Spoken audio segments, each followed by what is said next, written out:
ओम शांति। 9 जुलाई 2020 की मुरली है। बाबा ने कहा, मीठे बच्चे, जब समय मिले तो एकांत में बैठ विचार सागर मंथन करो।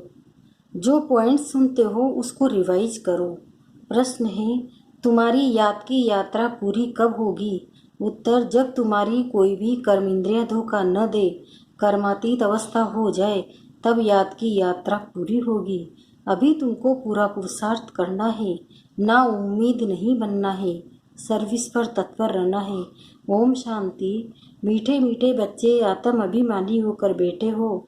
बच्चे समझते हैं आधा कल्प हम देह अभिमानी रहे हैं, अब देही अभिमानी हो रहने के लिए मेहनत करनी पड़ती है। बाप आकर समझाते हैं, अपने को आत्मा समझकर बैठो, तभी बाप याद आएगा, नहीं तो भूल जाएंगे। याद नहीं करेंगे तो यात्रा कैसे कर सकेंगे? पाप कैसे कटेंगे? घाटा पड़ जाएगा। ये तो घड़ी घड़ी याद करो, यह है मुख्य बात। बाकी तो बाप अनेक प्रकार की युक्तियाँ बतलाते हैं।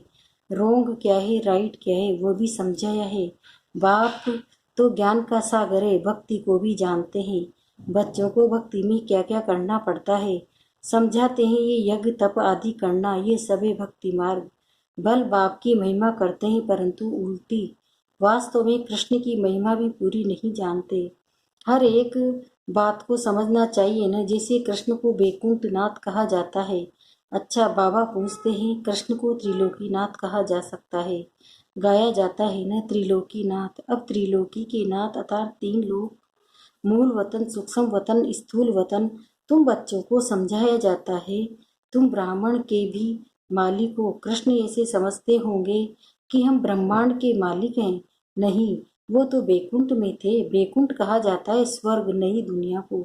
तो वास्तव में त्रिलोकीनाथ कोई भी है नहीं। बाप राइट बात समझाते हैं।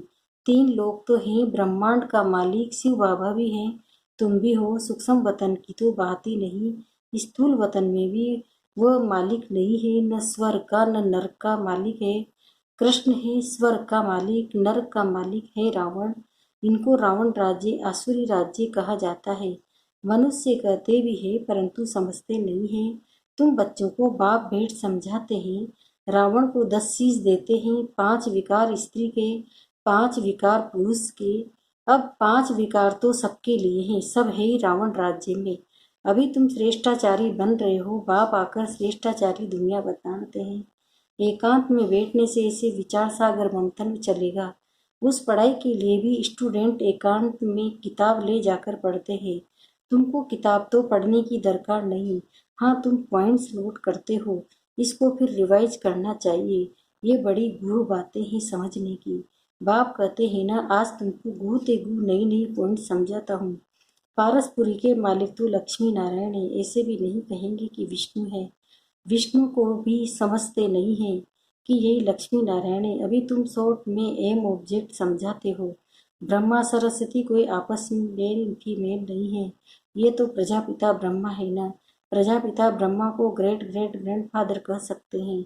शिव बाबा को सिर्फ बाबा ही कहेंगे, बाकी सब है ब्रदर्स। इतने सब ब्रह्मा के बच्चे हैं, सबको मालूम है हम भगवान के बच्चे ब्रदर्स हो गए, परंतु वह है निराकारी दुनिया के। अभी तुम ब्राह्मण बने हो, नई दुनिया सत्य को कहा जाता है। इनका नाम फिर पुरुषोत्तम संगम युग रखा है। सत्युग में होते ही ये पुरुषोत्तम, ये बड़ी वंडरफुल बातें हैं। तुम नई दुनिया के लिए तैयार हो रहे हो, इस संगम युग पर ही पुरुषोत्तम बनते हो। कहते भी हैं हम लक्ष्मी नारायण बनेंगे, यह सबसे उत्तम पुरुष। उन्हों को फिर देवता कहा जाता है। उत्तम ते उत्तम नंबर 1 है लक्ष्मी नारायण, फिर नंबरवार तुम बच्चे बनेंगे। सूर्यवंशी घराने को उत्तम कहेंगे, नंबर 1 तो है ना। आहिस्ते आहिस्ते कला कम होती है। अभी तुम बच्चे नई दुनिया का मुहूर्त करते हो। जैसे नया घर तैयार होता है तो बच्चे खुश होते हैं, मुहूर्त करते हैं। तुम बच्चे भी नई दुनिया को देख खुश होते हो, मुहूर्त करते हो। लिखा हुआ भी है, सोने के फूलों की वर्षा होती है। तुम बच्चों को कितना खुशी का पारा चढ़ना चाहिए। तुमको सुख और शांति दोनों मिलते हैं।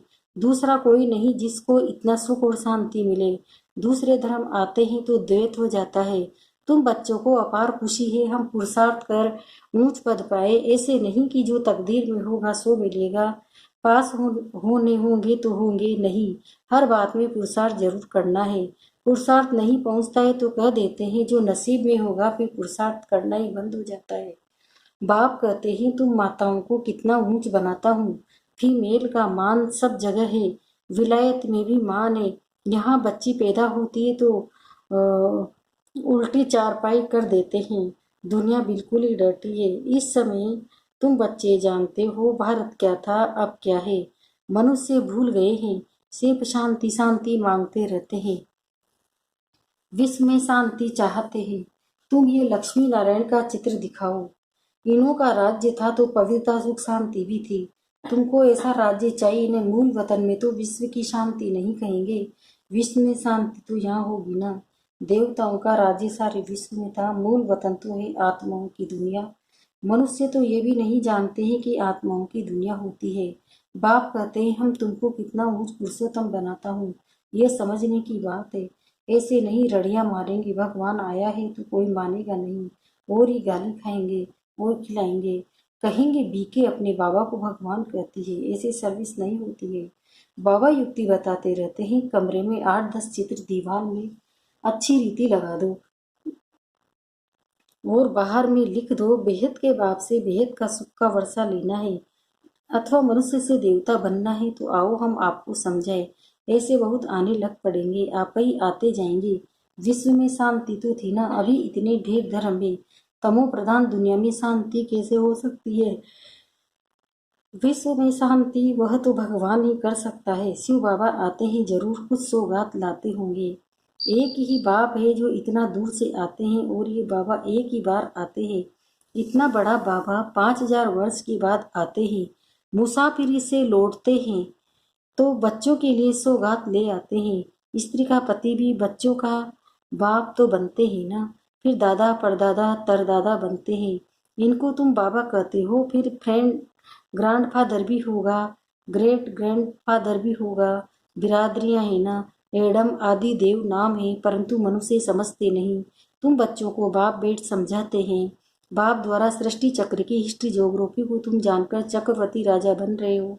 बाबा कितना प्यार और रुचि से पढ़ाते हैं, तो इतना पढ़ना चाहिए ना। सवेरे का टाइम तो सब फ्री होते हैं, सुबह का क्लास होता है, आधा पौना घंटा मुरली सुनकर फिर चले जाओ। याद तो कहाँ भी रहते कर सकते हो। इतवार का दिन तो छुट्टी है, सवेरे 2-3 घंटा बैठ जाओ, दिन की कमाई को मेकअप कर लो, पूरी झोली भर लो, टाइम तो मिलेगा ना। माया के तूफान आने से याद नहीं कर सकते हैं। बाबा बिल्कुल सहज समझाते हैं। भक्ति मार्ग में कितने सत्संगों में जाते हैं, कृष्ण के मंदिर में, फिर श्री कृष्ण के मंदिर में, फिर और किसके मंदिर में जाएंगे। यात्रा में भी कितने व्यभिचारी बनते हैं, इतनी तकलीफ भी लेते हैं, फायदा कुछ नहीं। ड्रामा में ये भी नूंद है, फिर भी होगा। तुम्हारी आत्मा में पाठ भरा हुआ है। सतयुग त्रेता में जो पाठ कल्प पहले बजाया था वही बजाएंगे। मोटी बुद्धि ये भी नहीं समझते हैं, जो महीन बुद्धि है वही अच्छी रीति समझकर समझा सकते हैं। उन्हों के अंदर भासना आती है कि ये अनादि नाटक बना हुआ है, दुनिया में कोई नहीं समझते हैं ये बेहद का नाटक है। इनको समझने में भी टाइम लगता है, हर एक बात डिटेल में समझा कर फिर कहा जाता है। मुख्य याद की यात्रा सेकंड में जीवन मुक्ति भी गाया हुआ है, और फिर ये भी गायन है कि ज्ञान का सागर है। सारा सागर स्याही बनाओ, जंगल को कलम बनाओ, धरती को कागज बनाओ, तो भी अंत नहीं आ सकती है। शुरू से लेकर तुम कितना लिखते आए हो, ढेर कागज हो जाए, तुमको कोई धक्का नहीं खाना है। मुख्य ही अल्प बाप को याद करना है। यहाँ भी तुम आते हो शिव बाबा के पास, शिव बाबा इनमें प्रवेश कर तुमको कितना प्यार से पढ़ाते हैं, कोई भी पढ़ाई नहीं। बाप कहते हैं मैं आता ही हूँ पुराने शरीर में, कैसे साधारण रीति से बाबा आकर पढ़ाते हैं, कोई अहंकार नहीं। बाप कहते हैं तुम मुझे कहते ही हो बाबा पति दुनिया पति शरीर में आओ, आकर हमको शिक्षा दो। सतयुग में नहीं बुलाते हो कि आकर हीरे जवाहरातों के महल में बैठो, भोजन आदि पाओ। शिव बाबा भोजन पाते ही नहीं, आगे बुलाते थे कि आकर भोजन खाओ। 36 प्रकार का भोजन खिलाते थे। यह फिर भी होगा, यह भी चरित्र ही कहे। कृष्ण के चरित्र क्या है, वो तो सतयुग का प्रिंस है, उनको पतित पावन नहीं कहा जाता है। सतयुग में ये विश्व के मालिक कैसे बने हैं ये भी अभी तुम जानते हो। मनुष्य तो बिल्कुल घोर अंधियारे में, अभी तुम घोर रोशनी में हो। बाप आकर रात को दिन बना देते हैं। आधा कल तुम राज्य करते हो तो कितनी खुशी होनी चाहिए। तुम्हारी याद की यात्रा पूरी तब होगी जब तुम्हारी कोई भी कर्मेंद्रिय धोखा न दे। कर्मातीत अवस्था हो जाए तब याद की यात्रा पूरी होगी। अभी पूरी नहीं हुई है। अभी तुमको पूरा पुरुषार्थ करना है। ना उम्मीद नहीं बनना है। सर्विस और सर्विस। बाप भी आकर बूढ़े तन से सर्विस कर रहे हैं ना। बाप करण करावन हार है। बच्चों के लिए कितना फिक्र रहता है। ये बनना है, मकान बनाना है। जैसे लौकिक बाप को हद के ख्यालात रहते हैं, वैसे पारलौकिक बाप को बेहद का ख्याल रहता है। तुम बच्चों को ही सर्विस करनी है। दिन प्रतिदिन बहुत सहज होता जाता है। जितना विनाश के नजदीक आते जाएंगे उतना ताकत आती जाएगी। गाया हुआ अभी है, भीष्म पितामह आदि को पिछाड़ी में तीर लगे। अभी तीर लग जाए तो बहुत हंगामा हो जाए। इतनी भीड़ हो जाए जो बात मत पूछो। कहते हैं ना, माथा खुजलाने की फुर्सत नहीं, ऐसे कोई है नहीं। परंतु भीड़ हो जाती है तो फिर ऐसे कहा जाता है, जब इन्हों को तीर लग जाए तो फिर तुम्हारा प्रभाव निकलेगा। सब बच्चों को बाप का परिचय मिलना तो है। तुम 3 पैर पृथ्वी में भी यह अविनाशी हॉस्पिटल और गॉडली यूनिवर्सिटी खोल सकते हो। पैसा नहीं है तो भी हर्जा नहीं है। चित्र तुमको मिल जाएंगे। सर्विस में मान अपमान, दुख सुख, ठंडी गर्मी सब सहन करनी है। किसी को हीरे जैसा बनाना कम बात है क्या? बाप कभी थकता है क्या? तुम क्यों थकते हो? अच्छा, मीठे मीठे सिकिलदे बच्चों प्रति माता पिता बाप दादा का याद प्यार और गुड मॉर्निंग। रूहानी बाप की रूहानी बच्चों को नमस्ते। हम रूहानी बच्चों की भी रूहानी माता पिता बाप दादा को याद प्यार गुड मॉर्निंग। नमस्ते नमस्ते नमस्ते। शुक्रिया बाबा, शुक्रिया आपका पद्मा पदम, शुक्रिया। धारणा के लिए मुख्य सार है। सवेरे के समय आधा पौना घंटा बहुत प्यार व रुचि से पढ़ाई पढ़नी है। बाकी याद में रहना है। याद का ऐसा पुरुषार्थ हो जो सब कर्मेंद्रिया वश में हो जाए। दूसरा है, सर्विस में दुख सुख मान अपमान गर्मी ठंडी सब कुछ सहन करना है। कभी भी सर्विस में थकना नहीं है। 3 पैर पृथ्वी में भी हॉस्पिटल कम यूनिवर्सिटी खोल हीरे जैसा बनाने की सेवा करनी है। वरदान, सर्वशक्तियों की लाइट द्वारा आत्माओं को रास्ता दिखाने वाले चैतन्य लाइट हाउस भव। यदि सदा इस स्मृति में रहो कि मैं आत्मा विश्व कल्याण की सेवा के लिए परम धाम से अवतरित हुई हूँ, तो जो भी संकल्प करेंगे बोलेंगे उसमें विश्व कल्याण समाया हुआ होगा। और यही स्मृति लाइट हाउस का कार्य करेगी। जैसे उस लाइट हाउस में एक रंग रंग की लाइट निकलती है, उस ऐसे आप चैतन्य लाइट हाउस द्वारा सर्वशक्तियों की लाइट आत्माओं को हर कदम में रास्ता दिखाने का कार्य करती रहेगी।